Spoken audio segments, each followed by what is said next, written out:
There's no one left who can cook that dish. Do you understand me? No one. This restaurant is finished."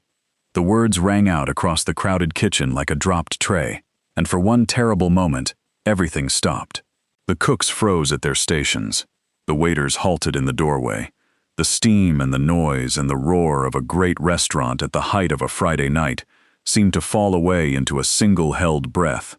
Gloria Dunn, who had run the floor of Maison Auguste for 22 years and had never once been seen to panic, stood in the middle of that kitchen with her hand pressed to her mouth, staring down at the young head chef who had just collapsed against the stainless steel counter, pale and shaking, and unable to go on.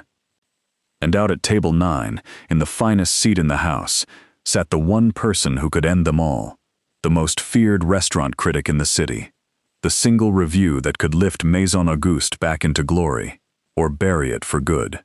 He had already been served his first 2 courses. He was waiting, now, for the third, for the dish, the legendary signature dish that had made the restaurant famous half a century ago, the one plate every critic came to judge it by. And the only man in that kitchen who knew how to make it was sitting on the floor, his strength gone, whispering that he was sorry. Gloria's cry hung in the air. This restaurant is finished. And no one moved, because no one could argue with it. It was simply, terribly true. For everyone in that kitchen understood what was at stake, even in the middle of the chaos. Maison Auguste had been slipping for years. The grand old restaurant that had once been the pride of the city was fighting now for its very survival, and this night, this one night, with the most powerful critic in the city seated at table 9, was the last, best chance to turn it all around. A great review could bring the crowds back through the doors. It could save the business. It could save the livelihoods of every person in that room, and a poor one would be the end. Everything they had worked for, everything the restaurant had ever been, came down to a single plate that now would never be made, because the one man who knew how to make it lay collapsed and whispering on the kitchen floor. And then, from the far back corner of the kitchen, from the dish pit, where the pots were scrubbed and the steam rose thick and no one important ever stood, a low, calm voice spoke into the silence. "Let me," it said. Every head in that kitchen turned, and every eye came to rest, in disbelief, on the last man in the world any of them would have expected to speak, an old dishwasher, 60 years old, in a soaked gray apron, his sleeves rolled up over forearms scarred by a lifetime of work, his hands still dripping from the sink. A man most of them had never once spoken to, a man whose name half of them did not even know. He set down the pot he was holding, he dried his hands on a towel, and he walked, slowly and steadily toward the stove. No one stopped him. Perhaps they should have. A dishwasher does not simply step up to the stove of a great restaurant on the most important night of its life, with the future of everyone in that kitchen hanging in the balance. It was absurd. It was impossible. And yet not one soul in that room moved to stop him, because there was something in the way the old man carried himself, something in the calm and the certainty of him, that silenced every objection before it could be spoken. He did not walk like a dishwasher crossing a kitchen. He walked like a man returning, after a very long time, to a place that had once been his own. Before we go on, if you believe that the most extraordinary people in this world are so often the ones we have long since stopped noticing, the quiet ones, the overlooked ones, the ones we walk past without a second glance, take a moment now to subscribe to Kindness Tales, and share this story with someone who needs to be reminded that a person's worth is never measured by the place they happen to be standing. Settle in. This is the story of the man at the sink, and the secret he had carried in silence for longer than most of that kitchen had been alive, because the old dishwasher walking toward that stove was not who any of them believed him to be, not by a long way. For years he had emptied their sinks and scrubbed their pots, and stood in the steam where no one important ever stood, and in all that time not one of them had ever wondered who he really was, or what he had done before he came to them, or what a lifetime of loss and glory might be hidden behind those tired eyes. They had looked at him 1,000 times and seen nothing at all. They were about to learn how much they had missed, and to understand how a man scrubbing pots in the back of a restaurant could be the only soul on earth who knew how to save it. We have to go back, far back, to a time before that kitchen, before that dish, before the sorrow that had brought a legend to his knees and set him quietly washing dishes in the shadows. His name was Salvatore Marchetti, and once, a long time ago, the whole world had known it. Every evening, long before the first guest arrived, an old man named Sal came quietly through the back door of Maison Auguste and took his place at the dish pit. He was there before the cooks, most nights. He tied on his gray apron, rolled up his sleeves, and set the great sinks to filling, and by the time the kitchen roared to life around him, he was already deep in his work, scrubbing the heavy copper pots, scouring the pans, keeping the endless river of dishes moving, so that the brilliant young cooks at their stations never once had to think about where their clean equipment came from. It simply appeared, gleaming, as if by magic. That was Sal's magic, and no one ever thanked him for it, because no one ever noticed it at all. That is the strange truth about the man at the sink. In the glittering world of a great restaurant, a world of celebrated chefs and famous guests, of gleaming plates and whispered reputations, the dishwasher is the most invisible person of all. The cooks had their pride and their rivalries. The waiters had their regulars and their tips. The critics came, and the cameras flashed, and the fine people of the city arrived in their fine clothes to be seen, and through all of it, in the back corner where the steam rose thick and the light was dim, an old man scrubbed pots, and no one ever looked his way. The young line cooks, when they thought of him at all, thought of him kindly enough, in the way you might think of a piece of old furniture. They called him the old man. They stepped around him without a word. Some of them, in the arrogance of youth and talent, were a little dismissive of him, a little too quick to hand him a filthy pan, a little too slow to say thank you. He was, to them, a reminder of the bottom of the ladder they were all so desperate to climb. They did not mean to be unkind. They simply did not see him, and a man who is not seen is a man of whom nothing is expected, and nothing is asked, and nothing is known. Sal did not mind. In truth, after everything, he had come to prefer it. There was a peace in being invisible. There was a shelter in it. No one asked the old dishwasher where he had come from, or what he had been, or why a man of 60 was scrubbing pots for a living. And that suited Salvatore Marchetti perfectly, because the answers to those questions belonged to another life, a bright and terrible and long-buried life, and he had no wish to speak of them to anyone.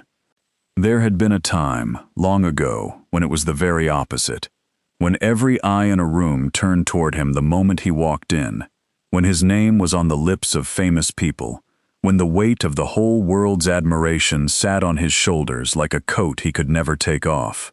He had not understood in those golden years what a heavy thing it was to be watched.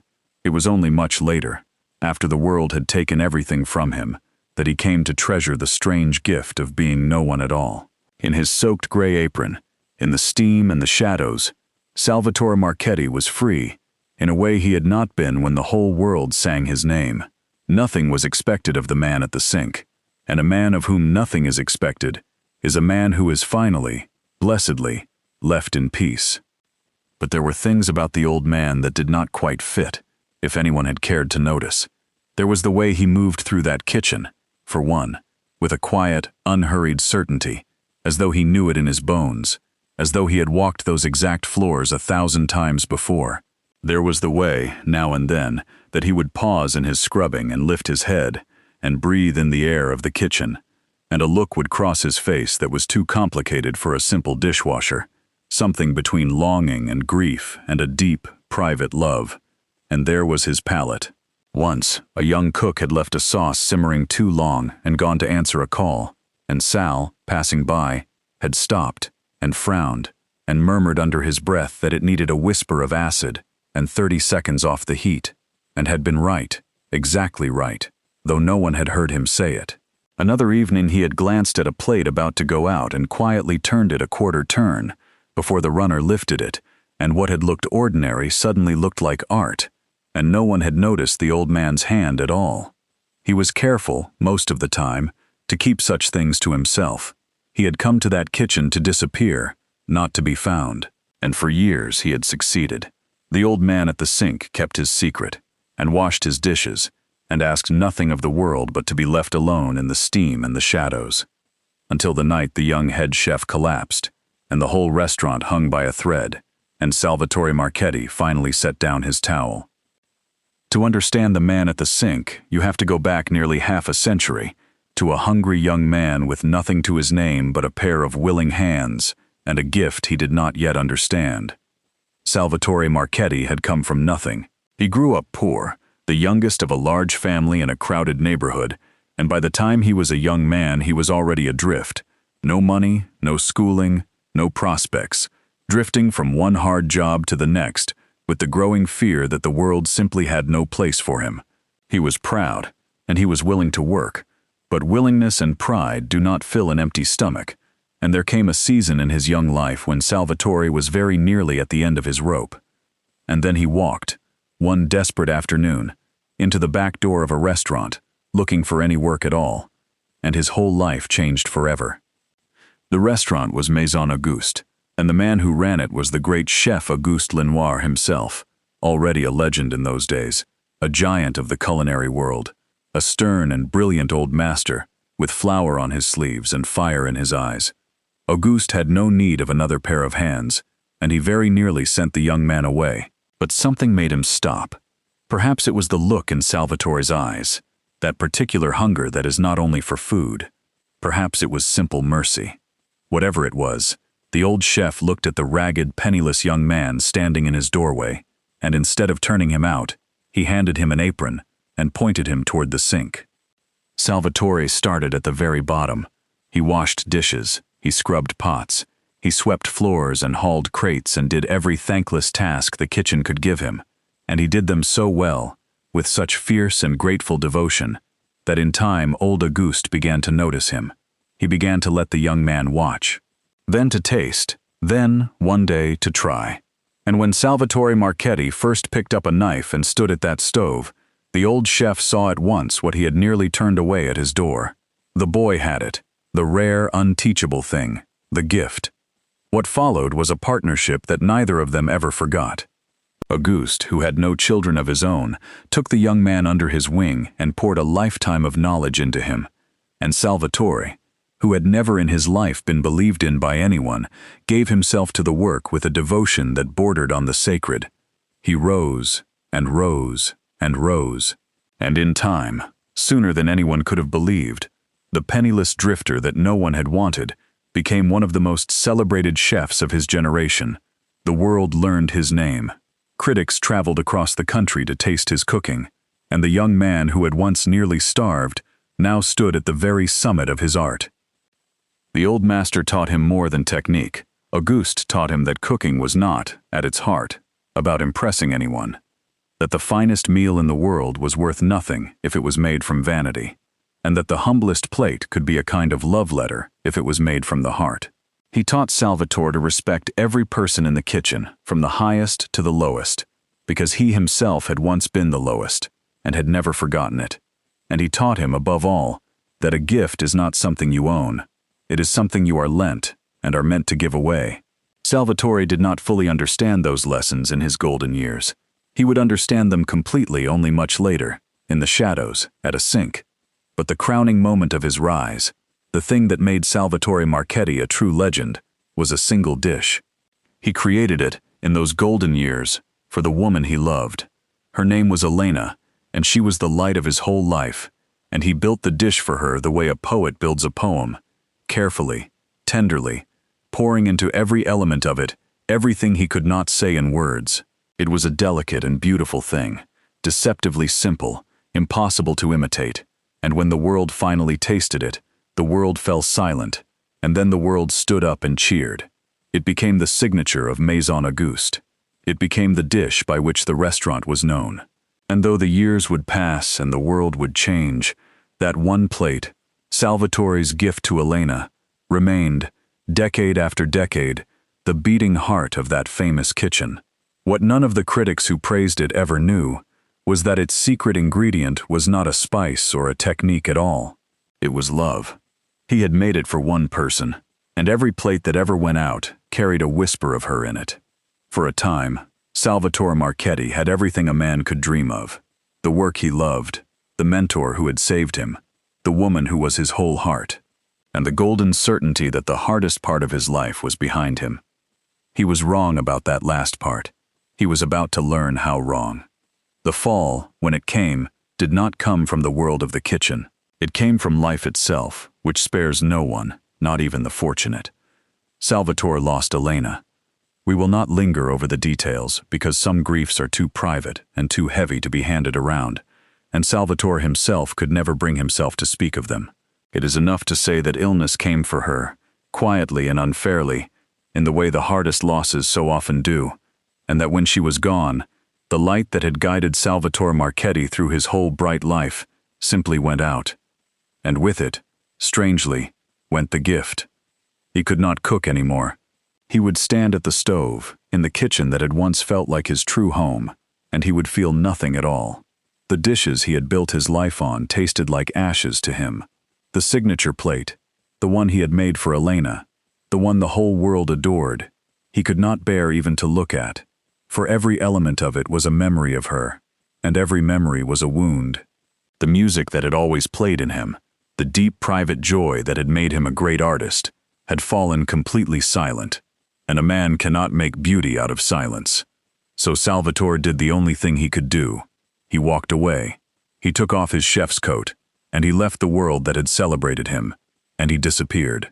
He gave no interviews. He offered no explanation. He simply vanished, and the world, which is always hungry for the next great name, soon moved on, and in time, the legend of Salvatore Marchetti faded into an old story that people half remembered and rarely told. For years he drifted. He worked odd jobs. He kept to himself. He carried his grief the way a man carries a stone he cannot set down, and he asked nothing of the world, and the world asked nothing of him. He had made his peace, or something like it, with being no one at all.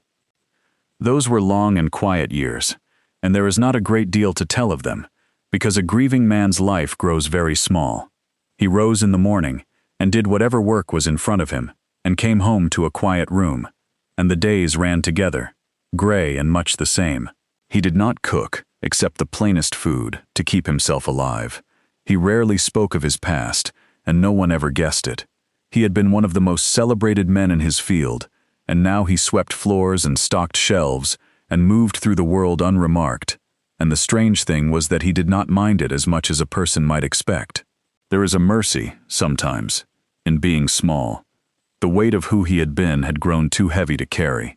It was almost a relief to set it down and simply be a tired old man that no one looked at twice. But there was one thing he had not forgotten. One thing that followed him through all those gray and wandering years. Near the end of his life, old Chef Auguste, the man who had pulled Salvatore from the doorway and made him everything he became, had asked his protégé to sit with him one last time. And the old master had told the young man a thing he had never spoken of before. He said that he himself, long ago, had once been a lost and desperate young man, saved by the kindness of an older chef who had asked for nothing in return but a single promise. And that promise was this, that one day, when he was able, he too would keep a place in his kitchen for the lost ones, the hungry, the overlooked, the ones the world had given up on, and that he would lift them up, quietly, and ask them to do the same, in turn, for someone else. A chain of quiet mercy, passed from hand to hand, down through the years. That, Auguste said, was the truest recipe he had ever known, and the only one that really mattered. He had kept the promise with Salvatore, and now, gently, he was passing it on. Salvatore had understood, that day, what an honor he had been given, and what a weight. He had promised the old man, holding his frail hand, that he would keep it, and in the bright years that followed, he had meant to. He had told himself that one day, when there was time, he would find his own lost ones to lift up, the way he himself had been lifted. But the years had a way of filling up with other things, with fame and work, and the endless demands of a great career, and the promise had waited, quietly, for a someday that kept being pushed further down the road. And then Elena was taken, and the world went dark, and the someday seemed to vanish altogether. How could a broken man lift anyone up when he could barely lift himself? For a long time, that was what Salvatore believed. He had failed his old teacher, he thought. He had let the promise fall. But a promise like that does not truly fall. It only waits.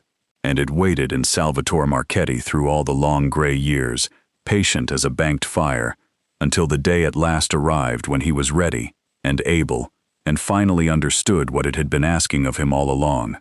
Salvatore had made the promise. He had meant it with his whole heart. And then Auguste had passed away, and Elena had been taken, and the bright life had ended, and somewhere in all that sorrow the promise had gone unkept.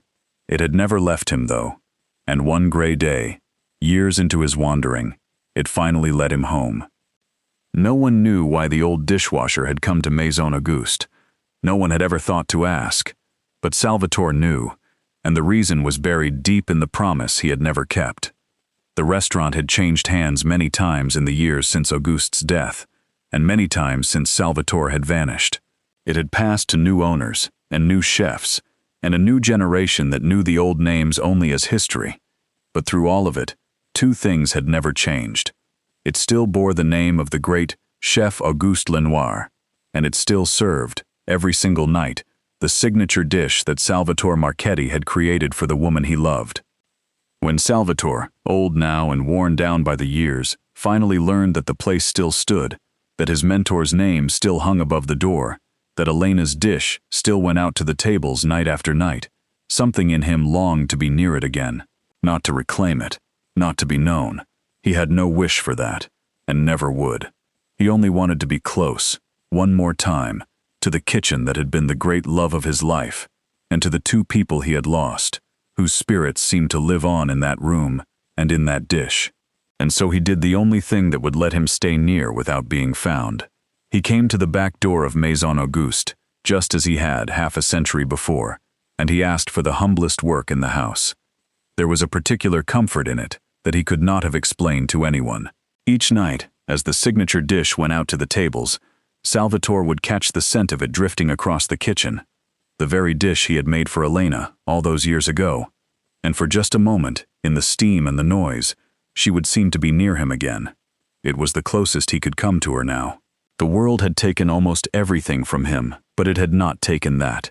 So long as the dish lived on, some small part of Elena lived on with it, and some small part of the young man he had once been, and some small part of old Auguste who had believed in that young man when no one else would. To stand in that kitchen and be near all of that was, to Salvatore, worth far more than any spotlight the world could offer him.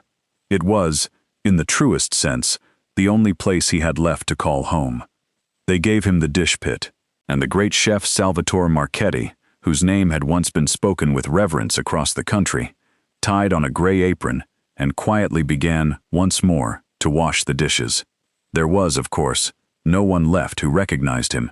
The people who had known his face were long gone from that kitchen, and the young cooks of today knew Salvatore Marchetti only as a name in an old story, if they knew it at all, a legend from before their time, faded and half forgotten.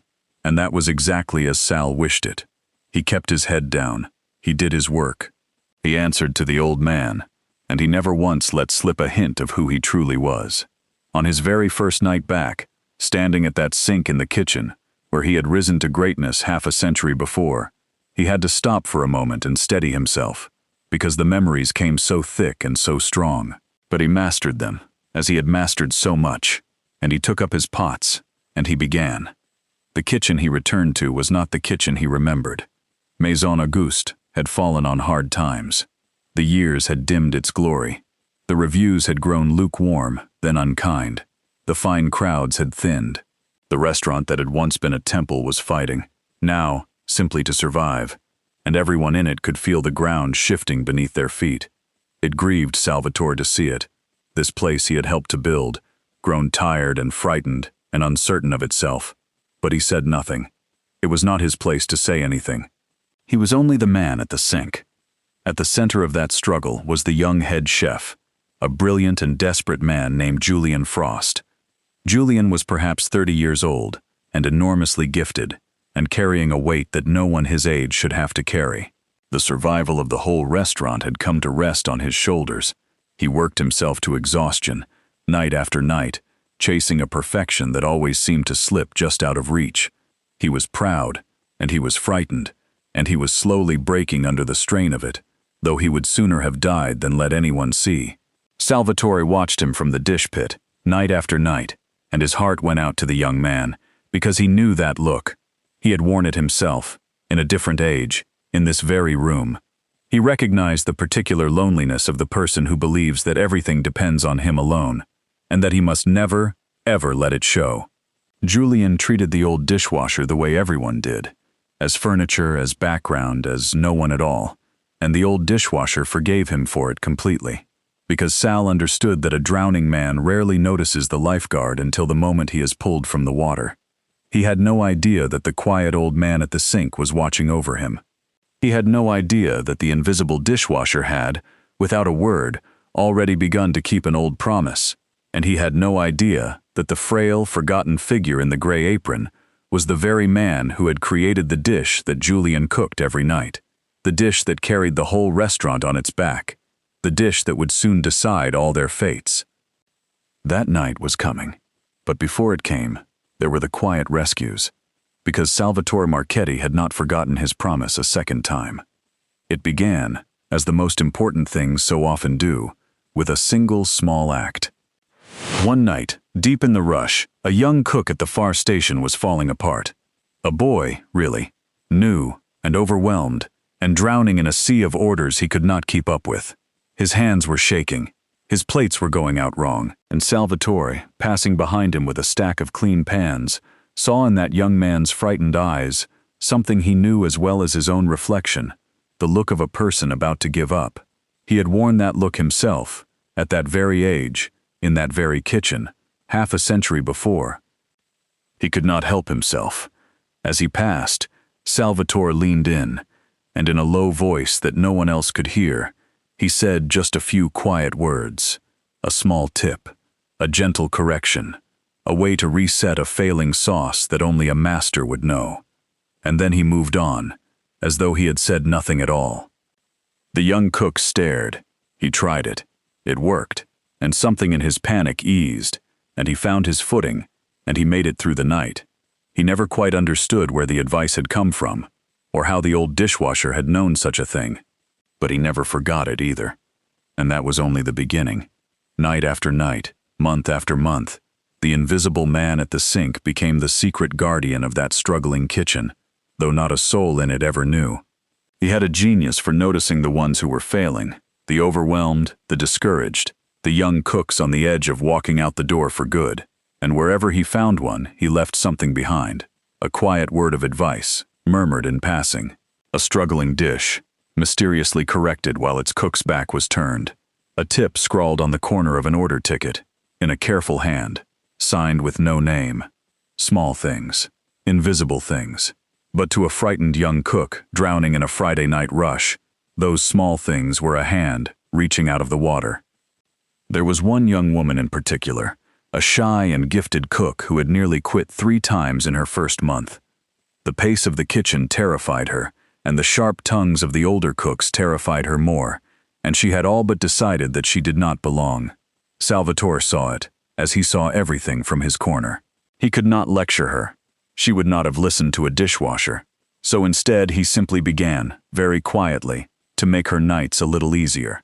He made certain the pan she needed was always clean and within reach. He caught her mistakes before the head chef could, and set them right without a word. And once, on a night when she stood at her station with tears in her eyes, certain she was about to be fired, she found a small folded note tucked beneath her cutting board when she returned from the walk-in. It said only, "You are better than you know. Do not give up. A friend." She kept that note for the rest of her career. She had no idea who had written it, but she stayed, and in time she flourished, and years later she would run a fine kitchen of her own, never knowing that the whole of that future had turned on a few words from an old man at a sink. He watched over Julian most of all. The old dishwasher saw what no one else could see, that the brilliant young head chef was running himself into the ground, that his perfectionism was slowly consuming him, that the weight of the whole restaurant was crushing a young man who was far more fragile than his pride would ever let him admit. Salvatore could not speak to him directly. Julian would never have listened to a dishwasher, so he helped in secret. He made sure the right pot was always clean at the right moment. He quietly steadied 100 small things that Julian never noticed going right. And more than once, when a dish was about to fail at the pass, a gnarled old hand appeared out of nowhere to set it right, and vanished again before anyone thought to ask how. For a long time it worked, and Salvatore found, to his own quiet surprise, that keeping the old promise had begun to do for him something he had thought impossible. It had begun to thaw the long silence in his heart. Each young cook he saved, each small kindness he passed on in the dark, warmed something in him that had been frozen since the day he lost Elena.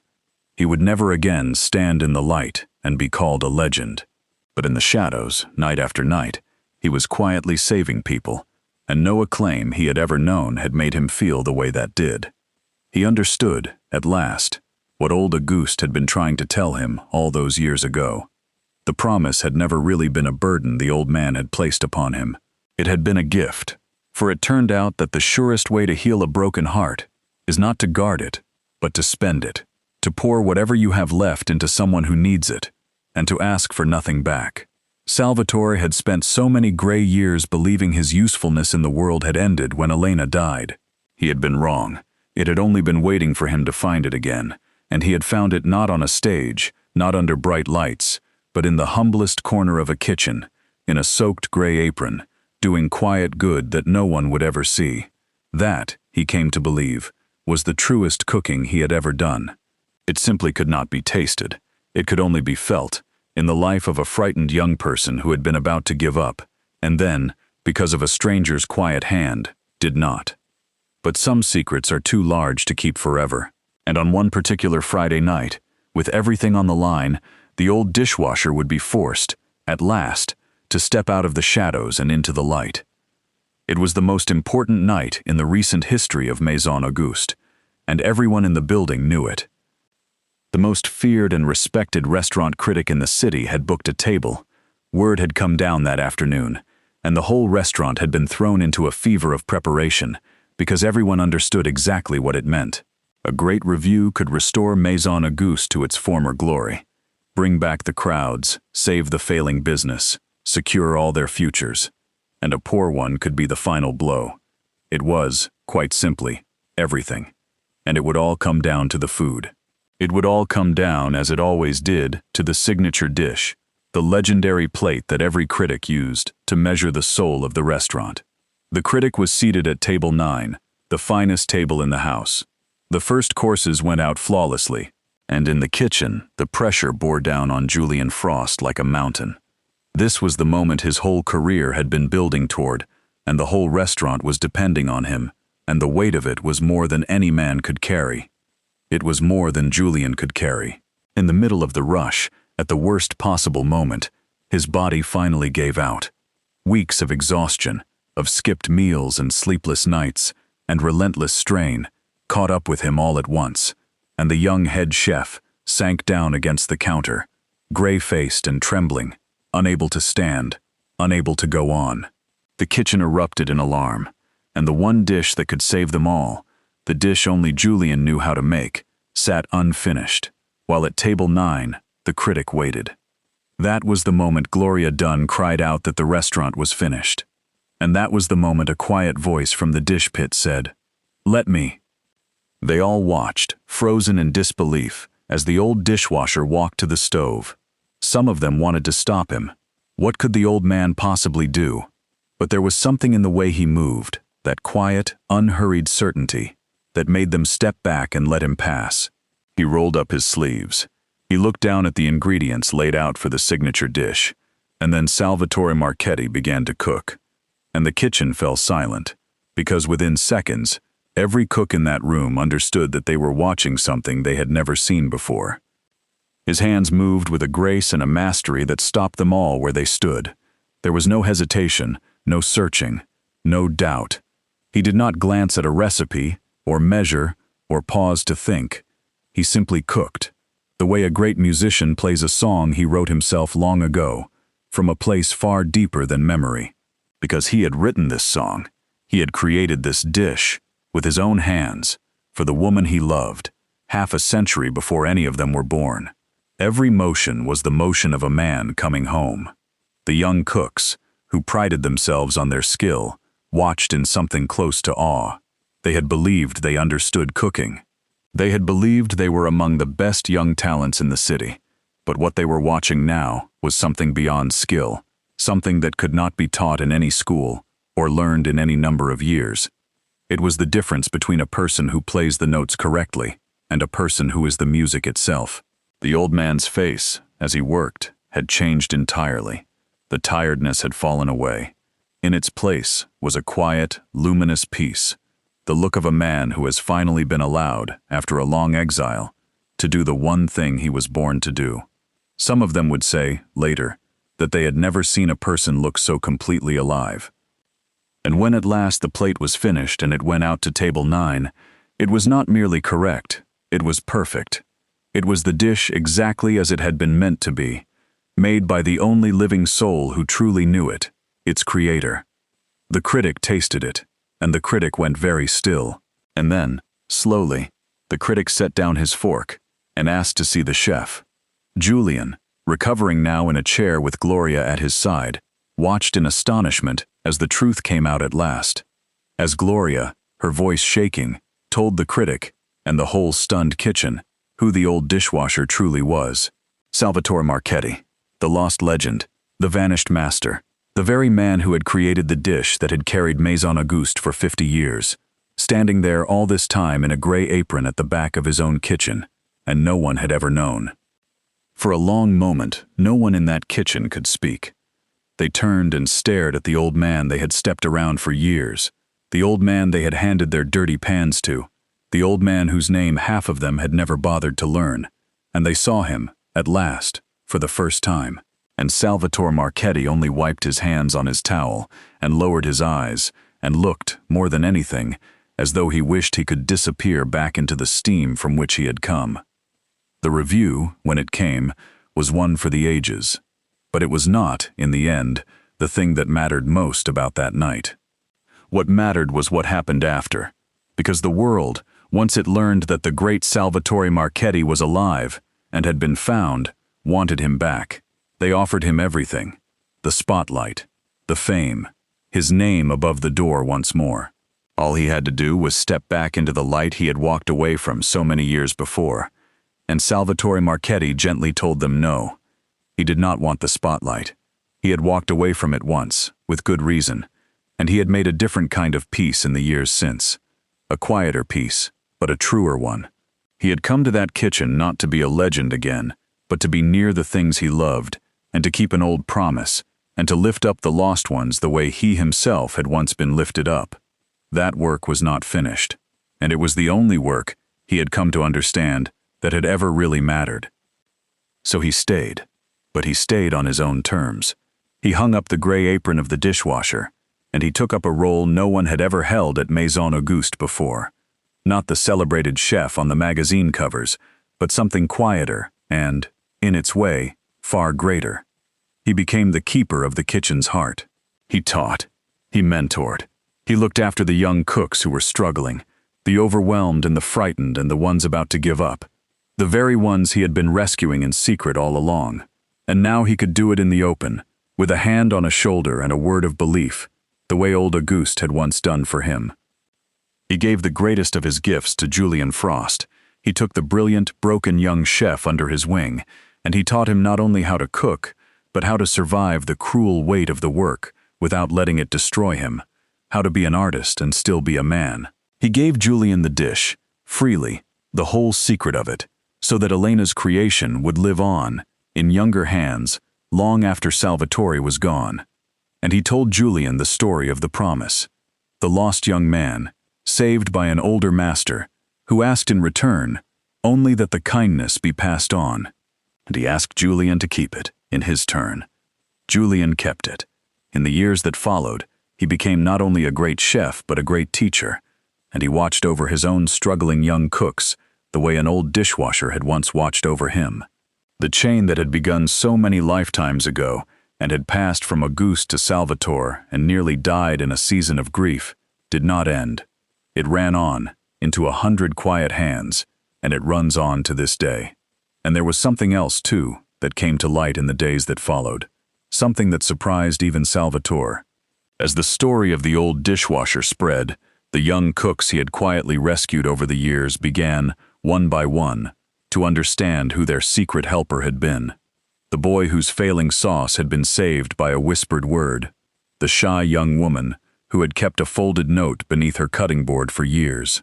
Others, from other seasons, scattered now across other kitchens. When they learned that it had been the old man at the sink, the man they had handed their dirty pans to, the man they had never truly seen, more than a few of them wept, and more than a few of them resolved, quietly, to do for some future struggling soul exactly what had once been done for them. Salvatore had never counted the people he had helped. He had never wanted to.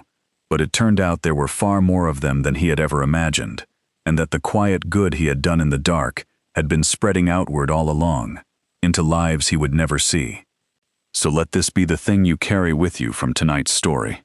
The world will always tell you to measure a person by their title, by their station, by the place they happen to be standing when you meet them. But the man scrubbing pots in the back of the kitchen may be a legend in disguise. The quiet one no one notices may be the one holding everything together. We look right past the overlooked people around us, so certain that we already know their worth, and so often, we could not be more wrong.